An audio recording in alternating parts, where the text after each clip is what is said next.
লেখক শুভেন্দু খানের দিদার ডায়েরি। শ্রাদ্ধানুষ্ঠান নিয়মভঙ্গ, লোক খাওয়ানো শেষ। আত্মীয় স্বজন যারা যারা এসেছিলেন তারা সবাই একে একে চলে গিয়েছেন। আমার বড় গতকাল সন্ধ্যায় চলে গিয়েছে। মাঝে প্রায় 10 দিন ছুটি নিয়েছিল। আজ কোর্টে যেতেই হবে, না গেলেই নয়। একটা মামলার নিষ্পত্তি আছে আজ। শুধু আমরা 3 বোন রয়ে গিয়েছি। বড়দি আর ছোট বোন আজ বিকালেই চলে যাবে।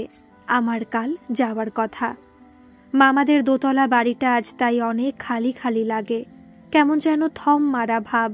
জীবন যেন থমকে গিয়েছে এখানে। চারিদিক থমথম করছে। এক অদ্ভুত নিস্তব্ধতা ঘিরে রয়েছে চারিদিকে। ভাবতেই পারছি না দিদা নেই। যে মানুষটা মাত্র দিন 15 আগেও এই বাড়িতে একটা লাঠি নিয়ে ঠুকঠুক করে হেঁটে চলে বেড়াতো, এই বিছানায় শুয়ে থাকতো, আমি এলেই বলতো, এসেছিস মা, আয় কাছে আয়, একটু পাশে বস, কতদিন তোর মুখটা দেখিনি। সেই মানুষটা আজ আর নেই। আমাদের ছেড়ে জীবনের সব মায়া ত্যাগ করে না জানি কোন সুদূরে বাড়ি জমিয়েছে। মনটা কেমন ভারী হয়ে আসে। এই কদিনে শুধু চোখের জল পড়েছে। কিছুতেই মেনে নিতে পারছি না দিদা আর বেঁচে নেই, এই পৃথিবীতে আর নেই। দিদা যে আমার সবকিছুর মধ্যে আছে, ছড়িয়ে ছিটিয়ে আছে আমার সর্বাঙ্গে, একটা ছায়ার মতো। বিপদে আপদে, শোকে দুঃখে, ভালোই মন্দে, আনন্দে নিরানন্দে আমার সবকিছুর মধ্যে আমার দিদা। জীবনের কঠিন দিনগুলিতে দিদা সবসময় আমার পাশে থেকে সাহস দিয়েছে। ভয় পাসনি মা, আমি তো আছি। দিদার এই থাকাটাই ছিল আমার কাছে অনেক। দিদাই ছিল আমার প্রথম প্রেম, আমার কবিতা, আমার সব কিছু। সেই দিদা আজ আর নেই। আর এই কথাটা যখনই মনে হচ্ছে ভেতরটা কেমন মুষড়ে উঠছে। চোখে জল ধরে রাখতে পারছি না। কিছু কিছু মানুষ থাকেন, যখন চলে যান সবাইকে কাঁদিয়ে দিয়ে যান, সবকিছু শূন্য করে দিয়ে যান। দিদা ছিলেন এমনই একজন মানুষ। স্নান করে এসে চুল আঁচড়িয়ে দিদার ঘরটাই দেখছিলাম। মাত্র কয়েকদিন আগেই মানুষটা এই বিছানায় শুয়েছিল। শেষ জীবনে দিদা অসুস্থ হয়ে পড়েছিল খুব। বসন্ত হওয়ার পর থেকে শরীর ভাঙতে শুরু করে। তাও নিজেকে কিছুটা সামলে নিয়েছিল। তারপর একদিন হঠাৎ বাথরুমে পা পিছলে পড়ে গিয়ে হাঁটুর মালাই চাকি ঘুরে যায়। সেই যে শয্যাশায়ী হলো, আর উঠে দাঁড়াতে পারল না। অনেক ডাক্তার বৈদ্য দেখানো হয়েছিল, চেষ্টার ত্রুটি করা হয়নি। ওষুধপত্র কম খায়নি, কিন্তু কাজের কাজ কিছু হয়নি। জীবনের শেষ 4টে বছর বলতে গেলে বিছানায় পঙ্গু হয়ে পড়েছিল। আমি মাঝে মাঝেই আসতাম, দিদাকে দেখে যেতাম। আমায় দেখে দিদা বলতো, কাছে আয় মা। দিদার বিছানার পাশে এসে বসে দিদার মাথায় হাত বুলিয়ে দিয়ে বলতাম, খুব কষ্ট হচ্ছে, একটু জল খাবে? দিদা আমার হাতটা নিজের হাতে নিয়ে বলতো, কি রোগা হয়ে গিয়েছিস রে মা, খাওয়া দাওয়া করিস না? না খেলে চলবে কি করে বল? আমার তো দিন শেষ। তোকে যে এখনো অনেক শীত পেরোতে হবে। জীবনের অনেকগুলো লড়াই যে এখনো বাকি আছে তোর। সেই দিদা আজ আর নেই। আমাকে বড় একা করে দিয়ে গেল। দিদার ছবির দিকে স্থির হয়ে দেখছিলাম। কি অদ্ভুত এক প্রশান্তি সারা মুখে। দিদা যেন আমার দিকে তাকিয়ে আছে স্মিত মুখে। ভালো আছিস মা? মনে পড়ে আমায়। ফটোর পুরানো শুকিয়ে যাওয়া মালাটা বদলে একটা নতুন বেলফুলের মালা ফটোতে পরিয়ে দিয়ে 2টো সুগন্ধি ধূপকাঠি জেলে দিয়ে জোর হাতে নমস্কার করি। যেখানেই থাকো ভালো থেকো দিদা, সব সময় আমার পাশে থেকো। সারা ঘর জুড়ে দিদার স্মৃতি। দিদার বিছানার উপর বসে দেখছিলাম ঘরটা। আগে তো কতবার এসেছি, কতবার দেখেছি, আজ যেন নতুনভাবে দেখছি। খাটের পাশে একটা ছোট টেবিল, টেবিলের বাদিকে কিছু ওষুধপত্র, একটা অর্ধেক খালি সিরাপের শিশি, একটা কাচের গ্লাস, জলের বোতল, ডান দিকে বেণীমাধব শীলের একটা পাজি আর কয়েকটা বই, বইয়ের ওপর রাখা চশমা। শেষ জীবনে দিদা একেবারে শয্যাশায়ী হয়ে পড়েছিল। বিছানাটাই জীবন হয়ে উঠেছিল। হাতের কাছেই তাই সব কিছু রাখত। অবসর সময়টুকু বই পড়ে কাটাতো। খাটের পাশেই পুরানো দিনের সেগুন কাঠের একটা বড় দশাসই আলমারি। দিদার মুখেই শুনেছিলাম এই আলমারিটা নাকি দিদা বিয়ের সময় পেয়েছিল।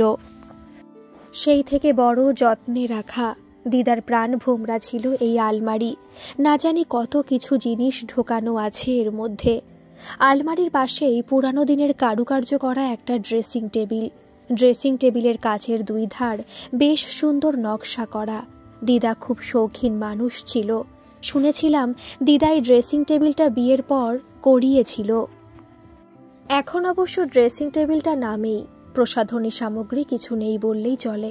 খুঁজে পেতে দেখলে হয়তো একটা বোরোলিন বা একটা ফেয়ার অ্যান্ড লাভলি পাওয়া যেতে পারে, কিংবা চুল বাঁধার কয়েকটা ক্লিপ, চশমার খাপ, উলের কাঁটা, কুরুশ, আর কিছু ওষুধপত্র, টেলিফোনের ছোট ডায়েরি।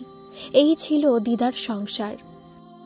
আমি বা দিদি যখনই আসতাম একটা ফেয়ার অ্যান্ড লাভলি দিয়ে যেতাম, ওটা পরেই থাকতো।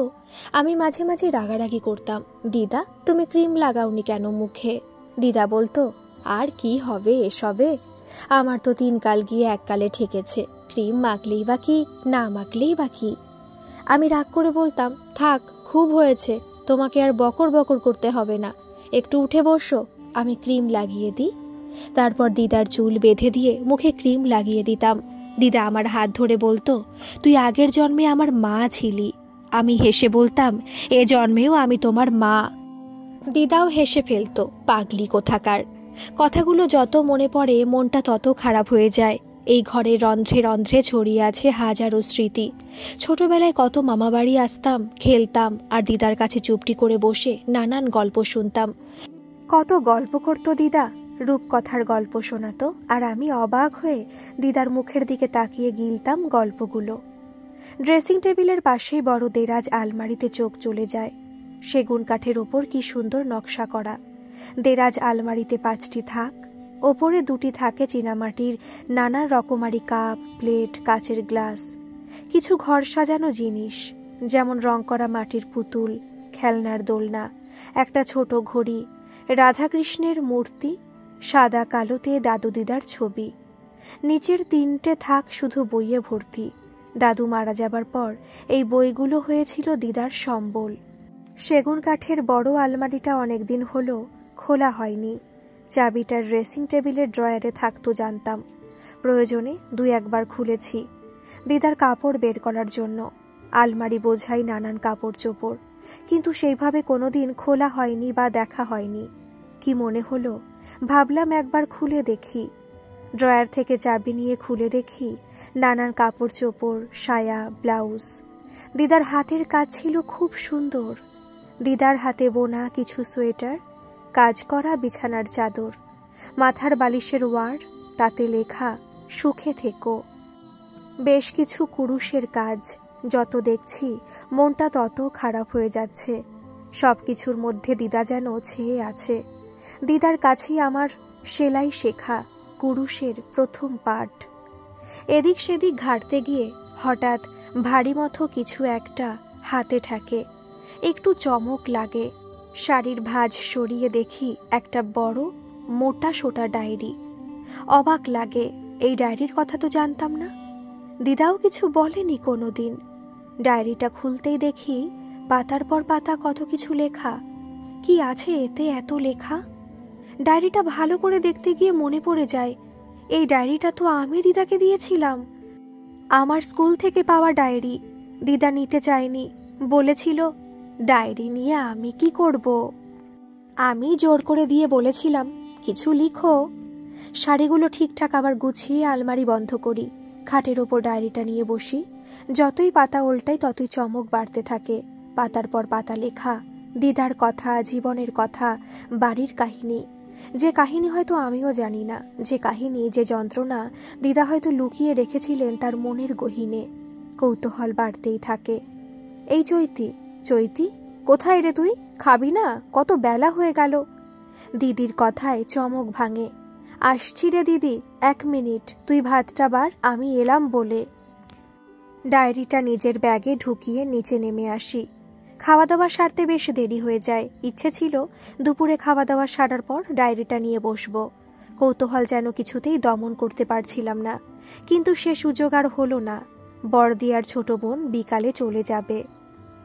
সরস্বতী দি খাওয়া দাওয়ার পর বাসন কোসন ধুয়ে রাখতে যায়, আর ছোট বোন এসে আমার সাথে গল্প জুড়ে বসে। দিদিও এসে যোগ দেয়। এটা সেটা নানান কথা হয়। দিদার গল্প থেকে শুরু হয়ে শেষে ছেলেমেয়ের গল্প, পরীক্ষার চাপ, পাড়া প্রতিবেশী, এক এক করে সব উড়ো খইয়ের মতো এসে জুড়ে বসে। দেখতে দেখতে বিকাল গড়িয়ে আসে। ছোট বোন বলে, এবার যাই রে, নইলে পৌঁছতে অনেক দেরি হয়ে যাবে। বড়দিও বলে, হ্যাঁ রে, অনেক দেরি হয়ে গেল। আমার তো পৌঁছতে 2 ঘন্টা লাগবে। দাঁড়া, একটু চা খেয়ে যা। সরস্বতী দিকে বলি একটু চা করতে। সরস্বতী দি একটু জিরিয়ে নিচ্ছিল। ওপরে দালানে একটা মাদুর পেতে আপাদমস্তক চাদর চাপা দিয়ে ঘুমোচ্ছিল। ডাকতে আর ইচ্ছে করল না।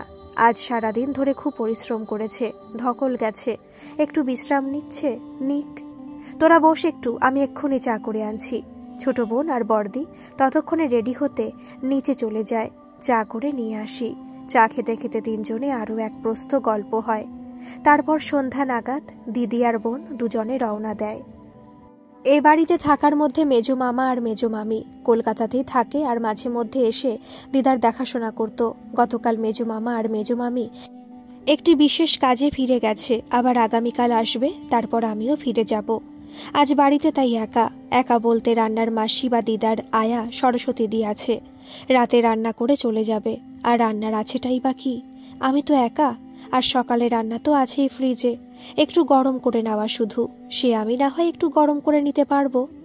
আসলে কৌতূহল আর দমন করতে পারছিলাম না, যতক্ষণ না ডায়েরিটা নিয়ে বসতে না পারছি। শান্তি নেই, কিন্তু সরস্বতীদি থাকলে সে উপায় নেই। একটু পরেই এসে গল্প জুড়বে, নানান কথায় সময় চলে যাবে। কি পড়ছো গো দিদি, এটা কি, কার ডায়েরি, কি লেখা আছে এতে, ইত্যাদি নানান প্রশ্নের উত্তর দিতে দিতে দম বেরিয়ে যাবে। পড়া আর হবে না, তাই সরস্বতীদিকে ছুটি দেওয়া প্রয়োজন। রান্নাঘরে এসে দেখি সরস্বতীদি সকালের খাবারগুলো ফ্রিজ থেকে বের করে গরম করা তোড়জোড় শুরু করে দিয়েছে।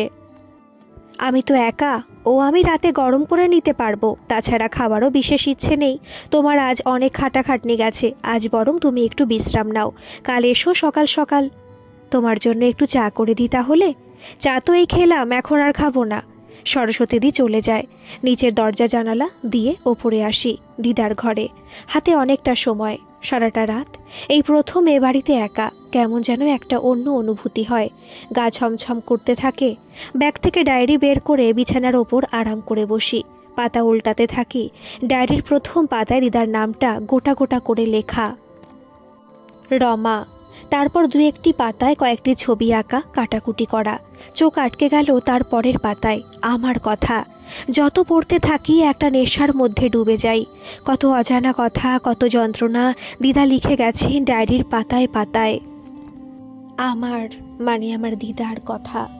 এই বুড়ো বয়সে লিখতে বসে কি যে লিখি, কোথা থেকে শুরু করে কোথায় যে শেষ করব কিছু বুঝে উঠতে পারছি না। আর লিখবই বা কি, লেখার আছেই বা কি, কার কথা লিখব? চৈতি সেদিন এসে ডায়েরিটা দিয়ে গেল, স্কুল থেকে নাকি পেয়েছে। এত বড় ডায়েরি, বেশ সুন্দর দেখতে। চৈতিকে জিজ্ঞেস করলাম, এত বড় ডায়েরি নিয়ে কি করব রে মা? কেন, লিখবে। আমি আর কি লিখব? তোমার মনে যা আসে লিখো, একা থাকো, তোমার বেশ সময় কেটে যাবে। এখন লিখতে বসে পড়েছি মহা সমস্যায়। কি যে লিখি, কোথা থেকে যে শুরু করি, ছোটবেলার কথা এই মুহূর্তে ঠিক মনে পড়ে না। আবছা একটা স্মৃতি, ভাষা ভাষা কিছু মনে আছে। একটু মনে পড়ে, আমি যখন খুব ছোট ছিলাম থাকতাম ফরিদপুরে। ফরিদপুরে ছিল আমাদের নিজস্ব বাড়ি, এখনকার বাংলাদেশে। খুব বড় দোতলা বাড়ি, লম্বা দালান, দালানের দুদিকে বড় বড় ঘর। নিচের তলায় ছিল 5টা ঘর, আর ওপরে তলায় 4টি। পুরনো আমলের সাবেকি বাড়ি। রান্নাঘরটা ছিল দেখার মতো। এখনকার দিনে এত বড় রান্নাঘর আর হয় না। বাড়ির সামনে ছিল একটা খুব বড় উঠান। এটুকু মনে আছে, এই উঠানটা ছিল আমাদের খুব প্রিয়। সারাদিন আমরা 5 বোন আর 4 ভাইয়ে মিলে চষে বেড়াতাম। সারাদিন চোখ কিতকিত থেকে শুরু করে কত কিনা খেলতাম। বাড়ির পেছন দিকে ছিল একটা বড় পুকুর, বাঁধানো ঘাট। পুকুর পাড়ে ছিল সারি সারি গাছ, সুপারি আর নারকেল গাছের সারি। একটা তাল গাছও ছিল, আর ছিল একটা বড় আম গাছ। এক অদ্ভুত ছায়া দিয়ে ঘেরা, শান্ত, স্নিগ্ধ, মায়াময়। দুপুরে যখন এই পুকুর পাড়ে আসতাম, এক শীতল হাওয়ায় সারা প্রাণ জুড়িয়ে যেত, যেন প্রকৃতি এক মায়াময় পরশ বুলিয়ে দিচ্ছে সারা দেহে। চড়ুই, দোয়েল, কাঠঠোকরা, শালিক, বক আর নাম না জানা হরেক পাখির কিচিরমিচিরে পুকুরে জলে উঠত কলতান। টইটুম্বুর পুকুরে জলে ছিল এক সবুজের রেখা। দুপুরবেলা আমি আর দাদারা মিলে ব্যাঙবাজি খেলতাম। সে ছিল এক দারুণ মজা। একটা ঢিল কুড়িয়ে নিয়ে পুকুরে জলে ছুড়ে দিতাম। ঢিলটাকে অনেকটা হাওয়ায় ভাসিয়ে দেওয়ার মতো। ঢিলটা 3টে বা 4টে ব্যাঙবাজি খেয়ে লাফিয়ে লাফিয়ে চলে যেত অনেক দূরে। বড়দা দারুণ ব্যাঙবাজি করত। ঢিলটা কখনো কখনো 6টা বা 7টা ব্যাঙবাজি খেয়ে লাফিয়ে লাফিয়ে দৌড়তো। একটা বক ডানা ঝাপটিয়ে উড়ে যেত আকাশে, তারপর হঠাৎ নেমে আসতো আর ছো মেরে তুলে নিয়ে যেত একটা মাছ।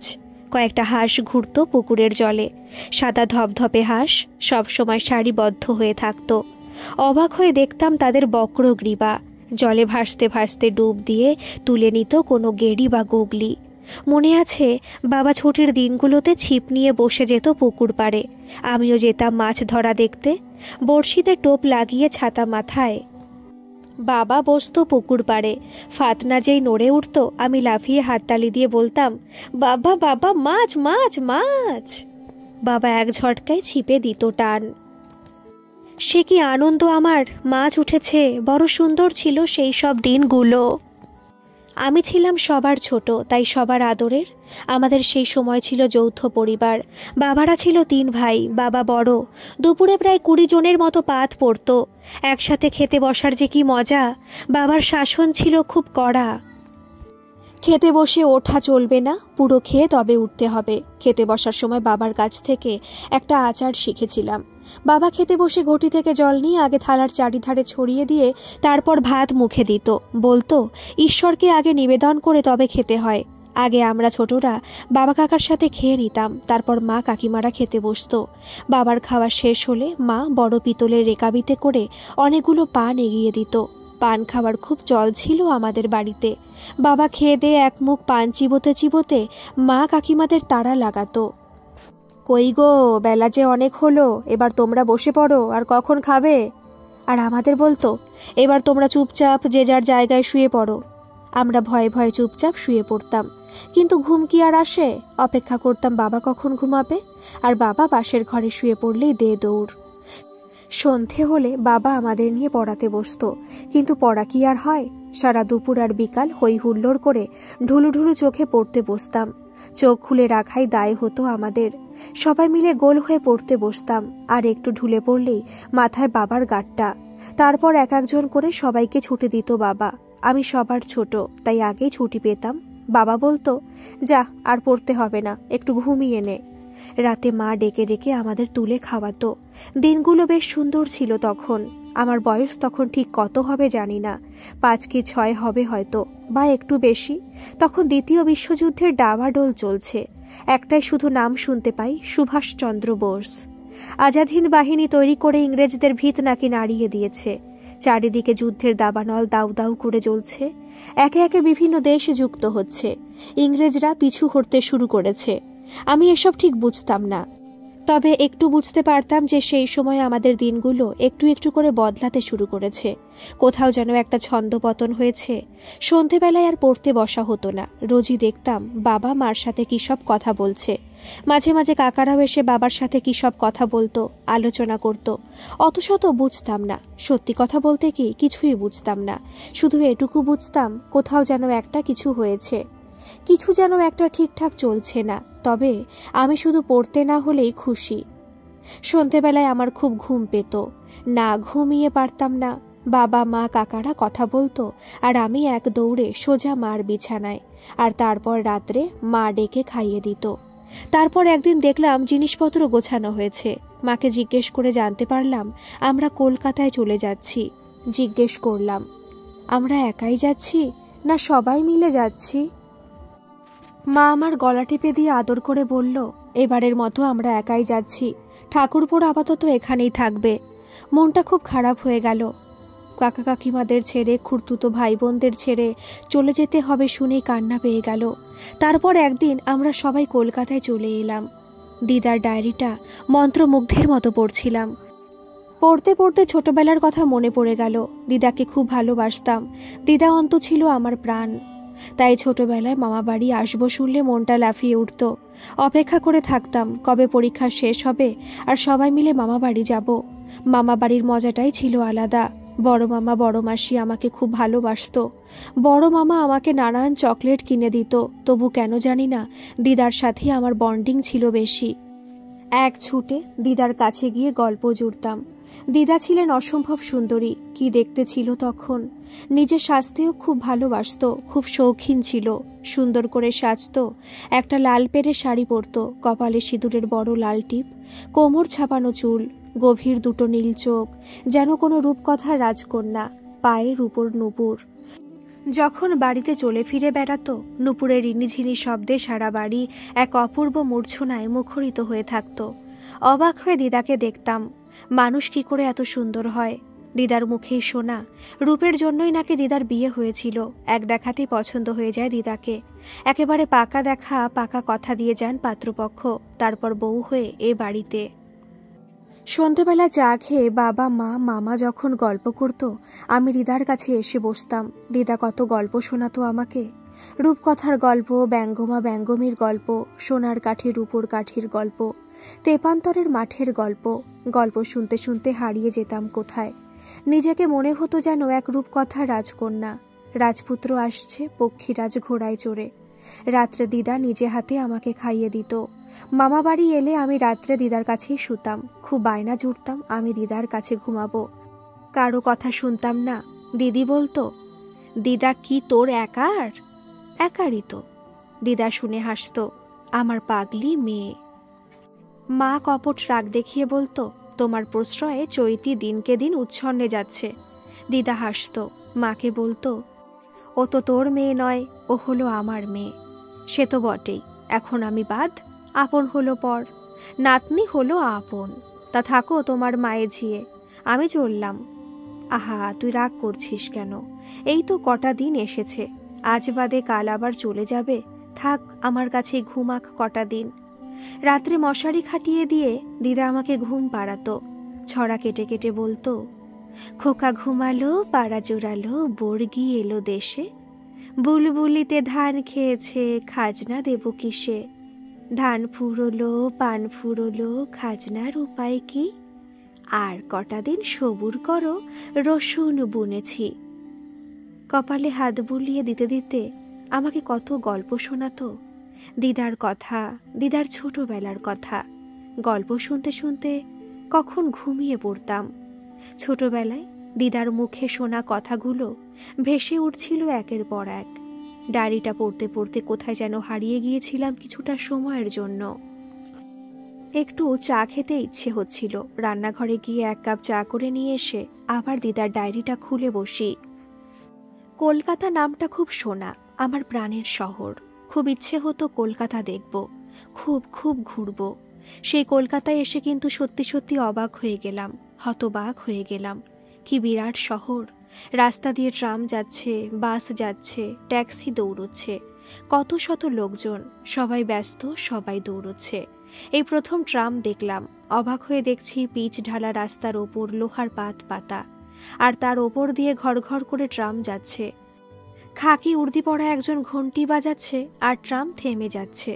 লোকজন ওঠানামা করছে, আবার ট্রাম ছেড়ে দিচ্ছে, অনেকটা ট্রেনের মতো। অবাক হয়ে ট্রাম দেখতাম। রাস্তার ধারে সারি সারি সব বাড়ি, দোকানঘর, গা ঘেঁষাঘেঁষি করে দাঁড়িয়ে। দোকানদার দাড়িপাল্লায় মেপে জিনিসপত্র বিক্রি করছে। লোকজন আসছে, যাচ্ছে, আবার ফিরে আসছে। এক ব্যস্ততায় মোড়া শহর, প্রাণবন্ত। কলকাতায় আমাদের এই বাড়িটা অনেক ছোট, ফরিদপুরের মতো এত বড় বাড়ি নয়। সাবেকি আমলের পুরনো দোতলা বাড়ি, নিচে দুটো ঘর, রান্নাঘর, আর ওপরে তিনটে ঘর। ঘরগুলো অনেক ছোট ছোট, আমাদের ফরিদপুরের মতো বড় নয়। বাড়ির সামনে উঠান নেই, বাড়ির পেছনে পুকুর নেই, নারকেল গাছ আর সুপারি গাছের সারি নেই, আম গাছ নেই, মাছ ধরা নেই, দুপুরে ব্যাঙবাজি করা নেই, হাজার পাখির কিচির মিচির নেই। গায়ে গায়ে লাগানো সব বাড়ি। এক জানলা দিয়ে অন্যের বাড়ি জানালা দেখা যায়, কথা বলা যায়। পরে জেনেছিলাম বাবার জানাশোনা এক বন্ধু মারফত এই বাড়িটি ঠিক করা হয়। এখানে অনেক কিছুই নেই। তবু কলকাতাকে ভালো লেগে গেল কারণ এই শহরে একটা প্রাণ আছে। এত কোলাহল, তবু তারই মধ্যে প্রাণের প্রস্ফুটিত জীবন। ফরিদপুরের সন্ধ্যা হলে ঝুপ করে রাত নেমে আসতো, অন্ধকারের চাদর বিছিয়ে দিত গোটা গ্রামে। আর এখানে রাতেও শুনি গাড়ির ব্যস্ততা, হর্ন বাজিয়ে রাতের নিস্তব্ধতাকে বিদীর্ণ করে পিচ ঢালা কালো রাস্তার ওপর দিয়ে শা শা করে বাড়ি দৌড়চ্ছে দ্রুত গতিতে। রাস্তার দুধারে সারি সারি ল্যাম্প পোস্টের আলো রাতকে বড় মায়াবী করে তোলে। এখানে রাত যেন হার মেনেছে দিনের কাছে, রাতকে যেন হারিয়ে দেওয়ার খেলায় নেমেছে কলকাতা শহর। রাতে খাওয়া দাওয়ার পর দোতলার জানালার ধারে দাঁড়িয়ে দেখতাম রাতের কলকাতাকে। রাস্তার পাশে গুটিসুটি মেরে বসে থাকা দু একটা কুকুর, হঠাৎ কোথাও একটা প্যাঁচা ডেকে ওঠা, রাস্তার পাশ দিয়ে ঘন্টি বাজিয়ে চলে যাওয়া কোনো সাইকেল আরোহী এক ঝিম ধরা আবেশে মনকে আবিষ্ট করে রাখে। মুগ্ধ হতাম রূপসী কলকাতার রূপে, রসে প্রাণে ভরপুর এক শহর। সেই সময় আমাদের বাড়িতে বিশেষ করে মেয়েদের পড়াশোনার বিশেষ চল ছিল না। যেটুকু পড়াশোনা সব বাড়িতে, বাবার কাছে সন্ধেবেলা। আমরা ছিলাম 5 বোন 4 ভাই। বোনেদের মধ্যে আমি সবচেয়ে ছোট। আমি যখন খুব ছোট তখন বড়দির আর মেজ দিদির বিয়ে হয়ে যায়। স্কুলের মুখ কেউ দেখেনি, তবে পাঠশালায় পড়েছিল বড়দি আর মেজ দিদি। অন্য দিদিদের তেমন স্কুলে যেতে দেখিনি। এখানে এসে দেখতাম সকালবেলায় মেয়েরা কি সুন্দর নতুন জামাকাপড় পরে স্কুলে যেত। জানালার সামনে দাঁড়িয়ে দাঁড়িয়ে দেখতাম হাতে বইয়ের বাক্স নিয়ে মাথার দুপাশে দুটো বেনি ঝুলিয়ে হেলতে দুলতে স্কুলে যাওয়া, কেউ বা টানা রিকশায়। সংখ্যায় কম হলেও মেয়েদের স্কুলে যাবার চলটা এখানেই দেখলাম। খুব লোভ হতো আমিও স্কুলে যাব। একদিন মার কাছে বায়না ধরলাম, মা আমিও স্কুলে যাব। তুই আবার স্কুলে যাবি কি করে রে? আজ বাদে কাল অন্যের ঘরে যাবি, ঘরের কাজকর্ম শেখ, সেলাই শেখ, রান্না বান্না শেখ, ওটাই কাজের। আমি জেদ ধরে বসি, না আমি স্কুলে যাব, আমাকে স্কুলে ভর্তি করে দাও। মেলা বকিস না তো, আমার অনেক কাজ আছে, তুই যা এখন। মনটা খারাপ হয়ে যায়, কিন্তু স্কুলে যাবার লোভটা ছাড়তে পারলাম না। কেমন একটা জেদ চেপে গেল। সন্ধেবেলায় বাবাকে ধরলাম, বাবা আমাকে স্কুলে ভর্তি করে দাও, এখানে সবাই কি সুন্দর স্কুলে যায়, আমিও স্কুল যাব। মা রান্নাঘরের ভেতরে ছিল, কি একটা কাজে সেই সময় বাইরে এসেছিল। বোধহয় শুনতে পেয়েছিল আমার কথা। এই এক হয়েছে তোমার মেয়ে, সারাদিন শুধু এক কথা, সকাল থেকে বায়না জুড়েছে তিনি নাকি স্কুলে যাবেন। আচ্ছা আজ বাদে কাল অন্যের ঘরে যাবে, রান্না বান্না করতে হবে, স্বামী দেওর ননদদের খেতে দিতে হবে। রান্না বান্না শেখ, সেলাই শেখ, ঘরকন্যা শেখ, তা না স্কুলে যাব। বলি স্কুলে গিয়ে হবেটা কি? বাবা একটু চুপ করে থেকে বলে, তা যেতে চাইছে যাক না, এইটুকু তো মেয়ে, গেলে ক্ষতি কি, লেখাপড়া শিখবে। এ তো ভালো জিনিস। এটা হলো কলকাতা, আমাদের ফরিদপুর নয়। এখানে অনেক গণ্যমান্য লোকজন থাকেন। বাবার কথা শুনেই আমার ভেতরটা আনন্দে লাফিয়ে উঠল। মনে হলো যেন হাতে স্বর্গ পেলাম। বাবা তখনও মাকে বলে যাচ্ছে, এখানে কাছেই একটা ছোট স্কুল আছে, আমি নিয়তিকে কাল না হয় ভর্তি করে দিয়ে আসবো, একটু লেখাপড়া শিখলে মন্দ কি। সেদিন সারা রাত আমি আনন্দে ঘুমাতে পারিনি। সকালের অপেক্ষায় প্রহর গুনেছি, আমিও স্কুলে যাব, লেখাপড়া শিখব, কি মজা। পরের দিন সকালবেলা বাবা আমাকে নিয়ে গিয়ে ভর্তি করে দিলেন কাছেই একটা স্কুলে। খুব একটা বড় সড়ো নয়, তবু আমার কাছে এ ছিল স্বর্গ। আগে তেমনভাবে স্কুলই দেখিনি, আর আজ আমি স্কুলে। স্কুলের প্রথম দিনটা খুব মনে আছে, থাকবে না আবার প্রথম স্কুলে যাওয়া, সে কি ভুলতে পারি। অবাক হয়ে দেখেছিলাম স্কুল ঘরটাকে। সামনে একটা বড় খেলার মাঠ, স্কুল ঘরের সামনে একটা লম্বা টানা দালান মতো, তার পাশে বেশ কয়েকটা ঘর। এগুলো নাকি ক্লাসরুম। এখানে দিদিমণিরা পড়ান। মেঝের ওপর একটা চাদর পাতা, তার ওপর সবাই পড়তে বসে। আমাদের সময় তখন স্কুলে চেয়ার বা বেঞ্চি ছিল না, মাটিতে চাদর বিছিয়ে পড়তে বসতাম। লম্বা দালানের শেষ প্রান্তে ছিল অফিস ঘর, এখানে বড় দিদিমণি বসতেন। প্রথম দেখাতেই স্কুলকে ভালো লেগে গেল। মা সকালে উঠে টিফিন খাইয়ে জামাকাপড় পরিয়ে দিয়ে স্কুলে পাঠাতো, চুল আঁচড়িয়ে দিয়ে দুদিকে দুটো বিনুনি বানিয়ে দিত। হাতে বই খাতার বাক্স নিয়ে আমি একটা টানা রিকশায় চড়ে যেতাম স্কুলে। স্কুলে নতুন বন্ধু হলো, ক্লাসে ছুটির ফাঁকে গল্প হতো বন্ধুদের সাথে। দিনগুলো দ্রুত বদলে যেতে থাকলো সময়ের সাথে। কলকাতা শহরটা যেন কেমন করে আপন হয়ে গেল, নিজের হয়ে গেল। ভালোবেসে ফেললাম কলকাতাকে। তখন ভারতের রাজনীতিতে বেশ টালমাটাল অবস্থা। ভারত স্বাধীন হয়েছে, স্বাধীন তো হয়েছে, কিন্তু ভারত ভাগ হয়ে গিয়েছে। সাম্প্রদায়িক দাঙ্গায় হিন্দু, মুসলমান, শিখ মারা গিয়েছে। মহাত্মা গান্ধীকে নাথুরাম গডসে গুলি করে হত্যা করেছে। আমাদের বাংলাদেশ থেকে সাম্প্রদায়িক দাঙ্গার ফলে অনেক লোকজন এদেশে চলে আসে। বাবার মুখে শুনতাম কথাগুলো। মাকে বলতো, আমরা আগে চলে এসে ভালোই করেছিলাম, নইলে কি অবস্থা যে হতো। মা বলতেন, ঈশ্বর যা করেন ভালোর জন্যই, নইলে কি আর আসতে পারতাম। সেই সময় বাজার দর খুব আগুন হয়ে গিয়েছিল। বাবা মার মুখে শুনতাম কথাগুলো, তবে আমি তেমন কিছু বুঝতে পারিনি, আর বোঝার মতো বয়সও ছিল না। বাড়িতে তখন আমরা 3 বোন 4 ভাই। বড়দি আর মেজ দিদির বিয়ে হয়ে গিয়েছে। এই 3 বোন আর 4 ভাইয়ে মিলে বেশ ছিলাম। আমি সকালে স্কুলে যেতাম, বিকালে মার কাছে বসতাম সেলাই শিখতে। মা খুব সুন্দর সেলাই আর কুরুশের কাজ করত। মার কাছ থেকে শেখা সব কিছু মা মাঝে মাঝে আমাকেও করতে দিত। বলতো, নে এটা করতো দেখি। আমিও মনের আনন্দে করতে বসতাম। উলের কাজ শিখেছিলাম সেই ছোট্টবেলায়। শীত আসার আগেই মা সোয়েটার বুনতে শুরু করত। আমিও মার দেখা দেখি শুরু করে দিতাম। মা শিখিয়েছিল উলের কাজ। আমার সেজ দিদি আর ছর্দিও খুব ভালো সেলাইয়ের কাজ জানতো। মার কাছ থেকেই শেখা। আমাদের মধ্যে সেই সময় যেন একটা প্রতিযোগিতা চলতো, কার হাতের কাজ ভালো। একবার আমি একটা কুরুশের কাজ করে মাকে দেখিয়েছিলাম। মা দেখে বলেছিল, আমাদের নিয়তির হাতে যেন সোনা দিয়ে বাঁধানো, এত সুন্দর কাজ। খুব আনন্দ পেয়েছিলাম। শেখার নেশাটা যেন বেড়ে গিয়েছিল। নতুন কোনো কিছু করলে মাকে দৌড়ে নিয়ে গিয়ে দেখাতাম। মা মাথায় হাত বুলিয়ে দিয়ে বলতেন, এমন হাতের কাজ নষ্ট করিস না মা। কথাগুলো পড়তে পড়তে ছোটবেলার কথা মনে পড়ে গেল। ছোটবেলা দিদার কাছেই আমার সেলাইয়ের হাতে খড়ি। দিদার নিজে হাতে আমাকে সেলাই কুরুশের কাজ শিখিয়েছিল। মামা বাড়িতে এলেই আমি এক ছুটে দিদার ঘরে। পুরো সন্ধেটা দিদার সাথে কাটাতাম। মা মামা মামিরা গল্প করত, আর আমি গল্প জুড়তাম দিদার সাথে। দিদার সেলাই কুরুশের কাজ করতে করতে আমাকে গল্প শোনাতো। নতুন কিছু একটা করলেই আমাকে দেখাতো, কি সুন্দর সেলাই করতো দিদা। আমি অবাক হয়ে দেখতাম। দিদাকে বলতাম, দিদা আমাকেও শিখিয়ে দাও না। দেব দেব, সব শিখিয়ে দেব। তুই তো আমার লক্ষ্মী মা, তোকে না শেখালেও তুই ঠিক শিখে যাবি। আমি বায়না ধরতাম, না আমাকে এখনই শেখাতে হবে। রাগ দেখিয়ে বলতাম, তুমি শেখাবে না তাই বলো। দিদা হেসে ফেলতো। আমার মার আবার রাগ হয়েছে, দেখো তোকে শেখাবো না তো কাকে শেখাবো, আমি তো তোর মধ্যেই বেঁচে থাকবো। আবার এসব কথা এবার কিন্তু ভালো হবে না, বলে দিচ্ছি। দিদা গালে একটা আলতো চিমটি কেটে বলতো, আমার পাগলি মা। কথাগুলো মনে পড়তেই মন ভারী হয়ে গেল, চোখ দুটো জলে ভিজে যায়। আবার ডায়েরিতে মনোনিবেশ করি। পরের পাতাতে উল্টাতে গিয়ে দেখি বেশ কিছু কাটাকুটি, কিছু বোধহয় লেখা হয়েছিল, তারপর কেটে কুটে ফেলা হয়েছে, এমনভাবে যাতে কিছু বোঝা না যায়। কয়েকটা পাতায় কিছু ছবি আঁকা, আঁকাগুলো দেখছিলাম। দিদার আঁকার হাত ছিল খুব সুন্দর। ছোটবেলায় দেখেছিলাম কি সুন্দর ছবি আঁকতো দিদা।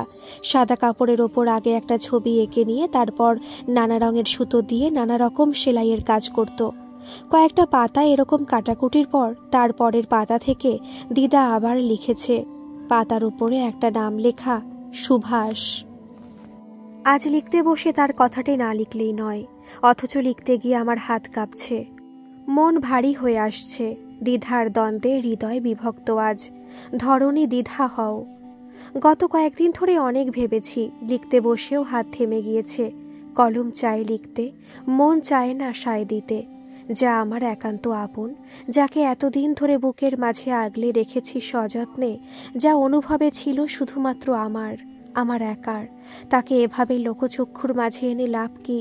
কেউ হয়তো এই লেখা একদিন পড়বে, কেউ বলবে আহা, কেউ সমবেদনা জানাবে, কেউ বা হয়তো দুফোঁটা চোখের জল ফেলে ইতি টানবে, কেউ হয়তো বা চোখ পাকিয়ে বলবে দেখো কাণ্ড।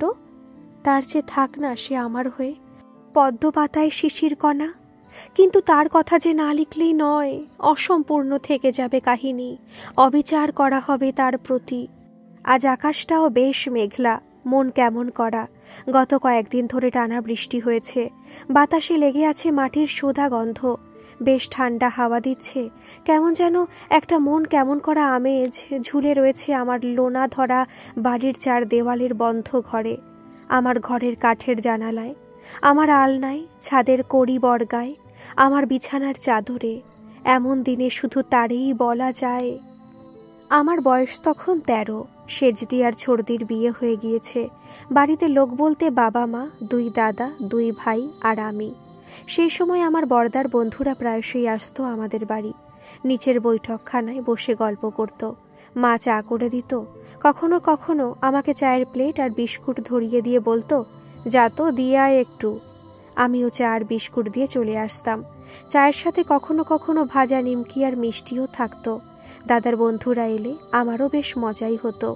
চা দিয়ে আসার নাম করে মার কাছ থেকে ভাজা নিমকি আর মিষ্টি আদায় করে নিয়ে শটান মুখে চালান করে দিতাম। ঠিক এমনই একদিনে সুভাষকে প্রথম দেখি। চা, 1 প্লেট ভাজা নিমকি আর মিষ্টি বৈঠকখানার ঘরে দিয়ে আসতে গিয়ে চোখ পড়ে যায় সুভাষের ওপর। 2টি স্থির দৃষ্টি আমার ওপর নিবদ্ধ। আমার শির দ্বারা শিরশির করে উঠেছিল। একটা উষ্ণ স্রোত বয়ে গিয়েছিল বুকের ওপর। সেদিন সেই স্রোত আমি অনুভব করেছিলাম, বুঝতে পেরেছিলাম এক উথালি পাথালি ঢেউ। লম্বা ফর্সা ছিপছিপে চেহারার 1 বছর 20-র যুবক, রাজপুত্রের মতো চেহারা, মাথায় একরাশ ঘন কালো কোকড়ানো চুল, কিছুটা অবিন্যস্ত, বিস্রস্ত, আলগোছে নেমে আসা কপালের ওপর বাঁধনহীন, চোখে কালো মোটা ফ্রেমের চশমা, পুরু ঠোঁটের ওপর পাতলা সরু গভীর রেখা, পরনে গিলে করা পাঞ্জাবি আর ধবধবে সাদা কোচানো ধুতি, কাঁধের ওপর আলগোছে ফেলে রাখা কাশ্মীরি শাল। চা আর ভাজা নিমকির প্লেটটা টেবিলে নামিয়ে রেখে চলে আসতে যাব, দাদা ডেকে পরিচয় করিয়ে দেয়, আমার বোন নিয়তি। ঘুরে দাঁড়াতেই দেখি সুভাষ উঠে দাঁড়িয়ে জোরহাত করে বলছে, আমি সুভাষ, সুভাষ ভট্টাচার্য। প্রতি নমস্কার জানিয়ে বলি, আমি নিয়তি। সুভাষ বাঁ হাতে চোখ থেকে কালো মোটা ফ্রেমের চশমাটা খুলে টেবিলের ওপর রাখতে রাখতে বলে, নিয়তি, বেশ সুন্দর নাম। নিয়তি মানে তো ভাগ্য, সবার কিন্তু সয় না। অট্টহাস্যে হাসতে থাকে। কি বলবো বুঝে উঠতে পারি না, লজ্জায় মরমে মরে যাই। দাদাও হাসিতে যোগ দেয়। আমি দৌড় লাগাই ভেতরের ঘরে। সেদিন আমার মধ্যে কি একটা যেন হয়েছিল।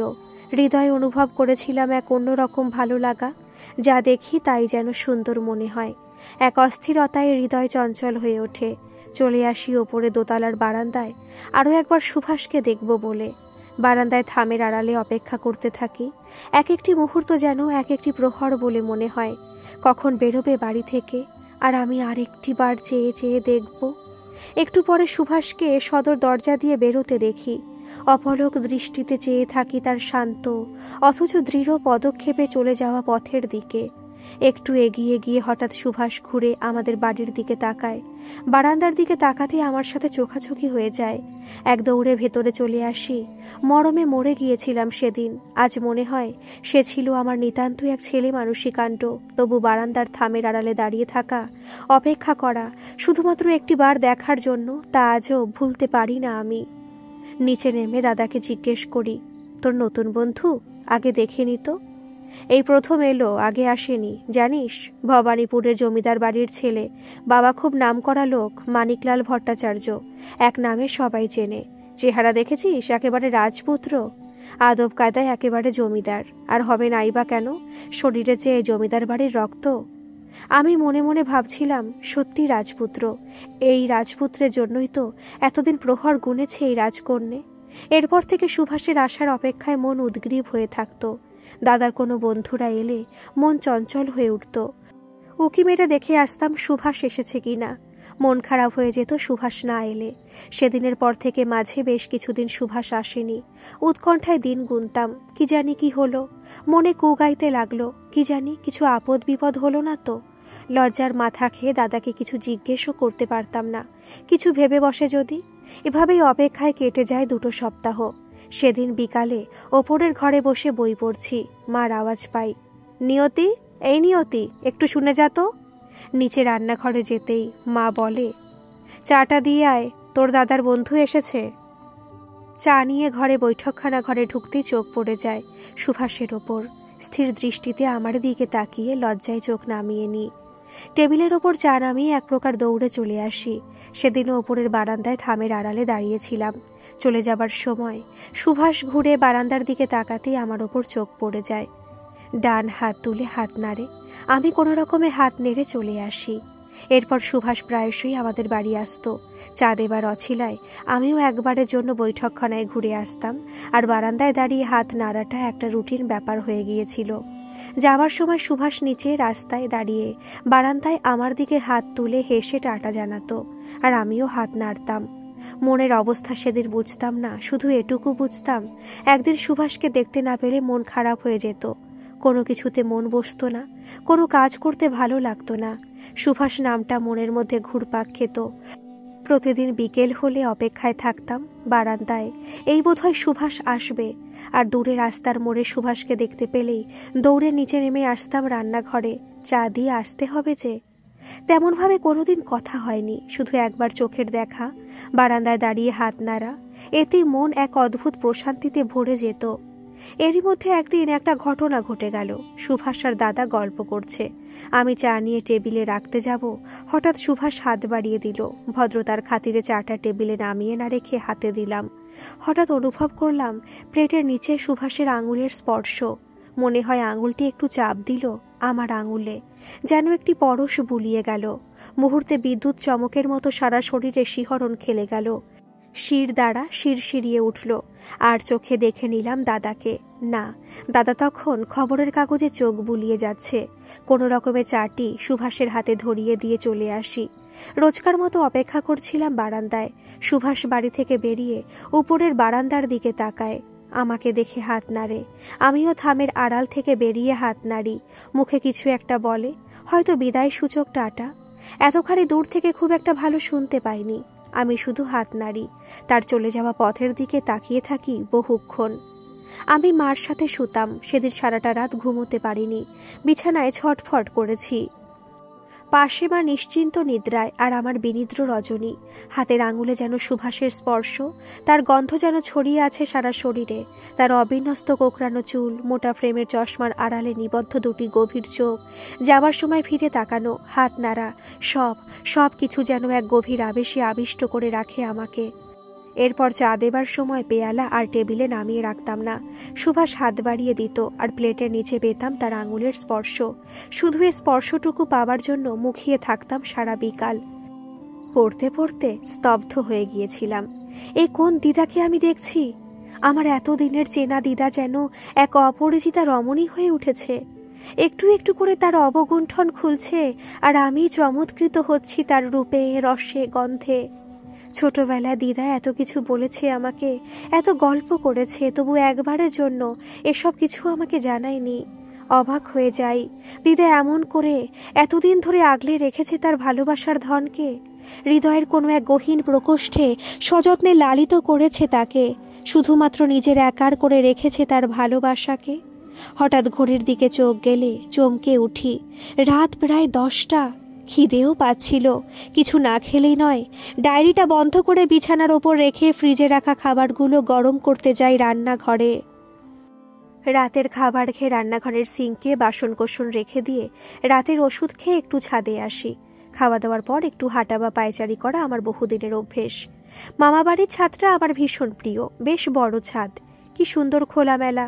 বাড়ির দক্ষিণ দিকে বেশ কিছু গাছগাছালি আছে, খুব সুন্দর হাওয়া দেয়, মন প্রাণ শীতল করে দেয়। মামা বাড়িতে যখনই আসি রাতের খাওয়া দাওয়ার পর একবার ছাদ থেকে ঘুরে যাই। খোলা আকাশের নিচে মন শান্ত হয়। আকাশ আজ মেঘাচ্ছন্ন, মনে হয় বৃষ্টি হবে। কিছু ঘষা কাচের মতো টুকরো টুকরো মেঘ আকাশটাকে ছেয়ে ফেলেছে, আর তারই ফাঁক ফোকর দিয়ে বিষণ্ণ চাঁদের নরম দুধ সাদা আলো ফিল্টার হয়ে ছড়িয়ে পড়েছে মামাবাড়ির সমস্ত ছাদে। একটা ঝিম ধরা নেশার মতো বড় মায়াবী করে তুলেছে রাতটাকে। ছাদে এসে দাঁড়াতেই কিছু দক্ষিণা বাতাস আমার গায়ে নরম পরশ বুলিয়ে এলিয়ে পড়ে ছাদের কার্নিশে। বাড়ির দক্ষিণ দিকের গাছপালাগুলো দুলে ওঠে, যেন মনে হয় হাত ধরাধরি করে আনন্দে নেচে ওঠে। মাথা নেড়ে জানান দেয় তাদের অস্তিত্ব আমি ছিলাম, আমি আছি, আমি থাকব। বাড়ির সামনে রাস্তাটা ছাদ থেকে যত দূর চোখে পড়ে নীরব নিস্তব্ধ, যেন সুবিশাল এক সরীসৃপ। দিনের ব্যস্ত কোলাহলকে একপাশে সরিয়ে রেখে একটু শান্তিতে জিরিয়ে নেওয়া। রাস্তার ধারে দু একটি কুকুর জিভ বার করে গুটিসুটি মেরে শুয়ে আছে রাতের সজাগ প্রহরীর মতো। কোনো একটি কুকুর হয়তো গা ঝাড়া দিয়ে উঠে এদিক ওদিক তাকিয়ে এক দুপা হেঁটে আবার জিভ বার করে ঝিমোতে থাকে বিপিনদের বাড়ির রকের পাশে। ল্যাম্প পোস্টের সোডিয়ামের হলুদ আলো যেন রাস্তায় বিছিয়ে দেওয়া এক নকশা আঁকা সোনালি চাদর। দূরে কিছু একটা শব্দ শোনা যায়। কোথাও কি কোনো পেঁচা ডেকে ওঠে? দক্ষিণ দিকের গাছগাছালির ডালে হাওয়ার হিল্লোল, পাতায় পাতায় কিছু ঘর্ষণের শব্দ, আর হঠাৎ করে ডেকে ওঠা পাখির আওয়াজে এক গা ছমছমে আবেশ। টুকরো টুকরো ঘষা কাচের মতো মেঘের আড়ালে কয়েকটি তারার উকিঝুঁকি, যেন সাদা কালো গালিচার ওপর অপরূপ সুতোর কাজ। আগে মামাবাড়ি এলে এই ছাদে অনেকবার এসেছি, অনেকবার আকাশের দিকে চেয়ে তারা গুনেছি, কিন্তু আজ যেন নতুন করে দেখছি, নতুন করে কিছু খুঁজছি। তারাদের মাঝে খুঁজতে থাকি আমার হারিয়ে যাওয়া দিদাকে। ওই যে পূব কোণে একটি তারা জলজল করছে, ওইটি কি আমার দিদা? সারাটা জীবন যেমন জলজল করেছে তার আপন সৌন্দর্যে, ঠিক তেমনি মৃত্যুর পর আজও উজ্জ্বল। আজও যেন আমার দিকে তাকিয়ে এক নীরব জিজ্ঞাসা, ভালো আছিস মা? দিদার ডায়েরি পড়তে পড়তে কোথায় যেন হারিয়ে গিয়েছিলাম, যেন দিদাকে নতুনভাবে দেখছি, নতুনভাবে চিনছি। যে দিদা আমার অচেনা অজানা, যাকে আগে কখনো দেখিনি, জানিনি। জীবনটা কি অদ্ভুত! সম্পর্ক, প্রেম, ভালোবাসা যেন হঠাৎ করে আসে এক ঝোড়ো হাওয়ার মতো, এক উচ্ছল ঢেউয়ের মতো, ভিজিয়ে দেয় সমস্ত শরীর। সারা দেহে লেগে থাকে তার গন্ধ। সে ঢেউ কোথায় ভাসিয়ে নিয়ে যায় কেউ জানে না। কেউ ফিরে পায়, কেউ হারিয়ে যায়, কেউ খুঁজে পায় তার ঠিকানা, খুঁজে পায় শুক্তিতে মুক্তি, সাজিয়ে রাখে যত্নে। হঠাৎ মাথায় জলের ফোঁটা পড়তে চমক ভাঙে। মেঘগুলো জমাট বাঁধতে শুরু করেছে। না, আর বেশিক্ষণ ছাদে থাকা যাবে না, বৃষ্টি নামবে। ছাদের দরজা ভেজিয়ে নিচে চলে আসি। জানি আজ আর ঘুম হবে না। দিদার অপঠিত কাহিনী শেষ না করে ঘুমাতে পারবো না। ডায়েরিটা খুলে আবার বসি। এভাবেই কেটে গেল বেশ কয়েকটি মাস। সুভাষের আসার অপেক্ষায় প্রহরগুনি বিকালে একটি পলকের দেখা, বারান্দায় দাঁড়িয়ে হাত নেড়ে বিদায় সম্ভাষণ যেন একটি দিনের ঠিকানা লিখে রেখে যায় হৃদয়ে। হঠাৎ করে একদিন একটি আনন্দ প্রস্তাব আসে। সেদিন ছিল রবিবার। দুপুরে সবাই মিলে খাচ্ছি। দাদা খেতে খেতে মাকে বলে, মা, সব বন্ধুরা মিলে একটা বনভোজনের আয়োজন করা হয়েছে, খুব মজা হবে এবার। কতদিন বনভোজনে যাইনি। কোথায় যাবি তোরা, কিছু ঠিক করেছিস? গঙ্গার ধারে এক বাগান বাড়িতে। সুভাষই সব ঠিক করেছে।